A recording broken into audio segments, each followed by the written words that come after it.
in Martinis. Once again, I look at Chris. I call Martinis the improv of the ghetto, because this place right here is historic in the DMV for comedy. I know I've been here for 15 years. Comedy's been here for 15 years, at least. Right. I used to host down here. Wow. I was one of the hosts for 4 years. Wow. It was Skiba, myself, Lawrence Owens, Teddy Carpenter, and Mike Brooks. The list goes on. You hear this. Here we are, open mic, Martinis, open micing every Tuesday for at least 15 years. Minimum 15 years. Chris, why is open micing important? Well, open mic is a place just like college would be if you're going into broadcast or going into theater, do movies. It's a place where you refine and tune yourself, so you know what you're going to talk about. You know, it's not good to go on stage trying to think off the top of your head. It's better for you to have a set show, and if by happen, it's called being in that zone where you're able to be spontaneous. Yes, sir. And go off into your zone, and creativity is coming. But it's very, very important so comedians learn how to talk and tell about their story, not everybody else's story. See, that's one thing that a lot of comedians are unsure of, why they haven't got their big break. It's not all about the laugh sometimes, it's about the development of your gift. Now, there are some true gifted people who just go on stage for the very first time, and they are called naturals. And there are some that have to work at it. Most of all, you have to be able to tell your story, not Stacey Carvers' story, not my story. No one wants to fail when they go on stage, because people either going to boom or not laugh. Yes, sir. But it's better for you to get that so you'll know. You might become a big star, and it may happen, or people might say that you weren't funny. So get it in.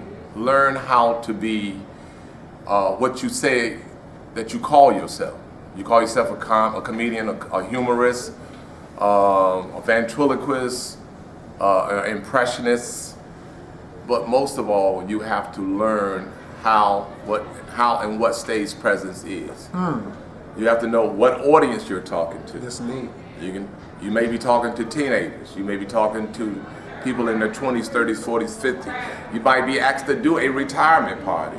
You might be asked to perform for the White House.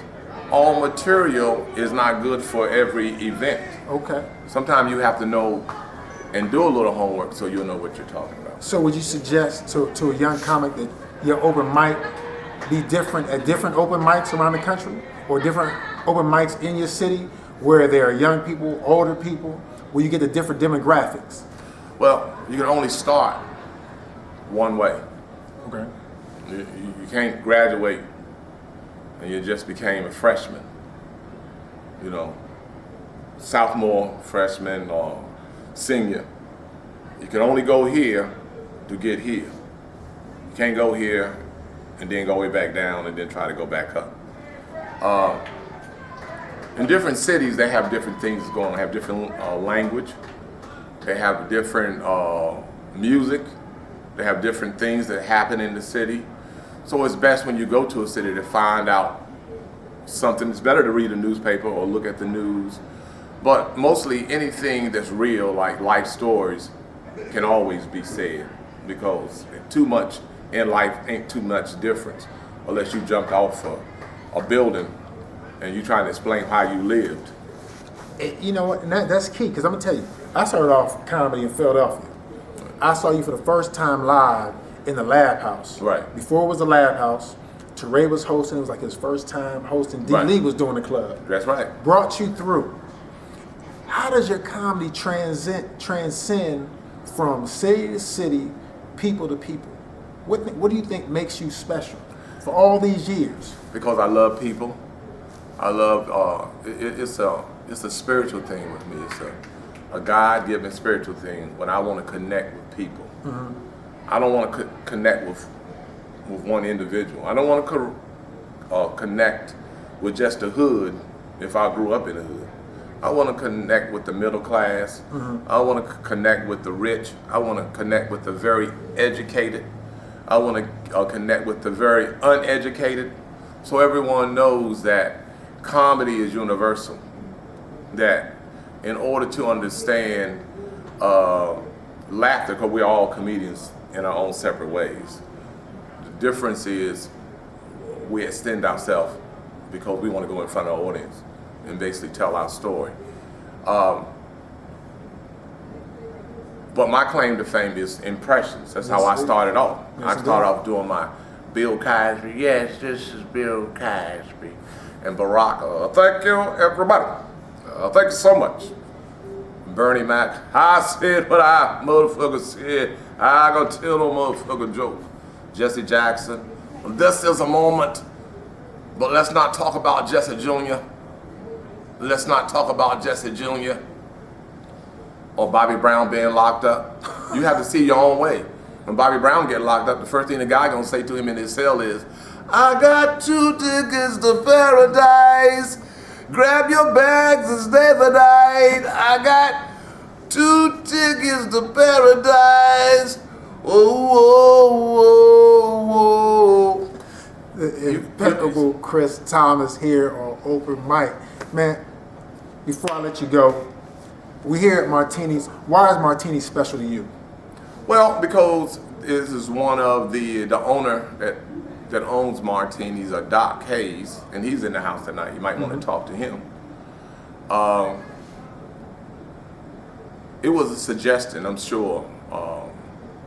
Tracy Wiggs asked him about doing comedy. I had one over in Greenbelt many years ago. That's where Martin, David Chappelle came to open mic with me at 14 years old. Wow. His mother brought him and said, can I let my son? But see, what I used to do, I didn't go to an open mic. I used to go to clubs and ask, doing their breakdown with the glasses and the drinks, could I go on stage and crack jokes? Wow. That was my only open mic. Then they had Carvers, and then they had Comedy Cafe. But this is very good for your development. They're looking for new type of cats. They're not looking for, I mean, if you're gonna make it, you gotta still appeal to the people. No matter what Hollywood can push you and make you a star. Right. And people will fall in because they see you on television and everything. But your connection with people is you want them to say you were funny. Right, right. The bottom line. Or they want to remember your something signature that you did that reminds them every time they say you. In fact, you want to do your stuff so when somebody else does it, people will remind you that somebody else was doing yours. Yes, indeed. You want to be to hear that. Yes, All indeed. right. That's it. You heard it right here from Chris Thomas. Yo, veteran in the game, world renowned. I appreciate you, a friend of mine. Thank you, brother. Thank you. Appreciate you. Thank you, everybody. Like Barack said, gotta go. Thank you, everybody.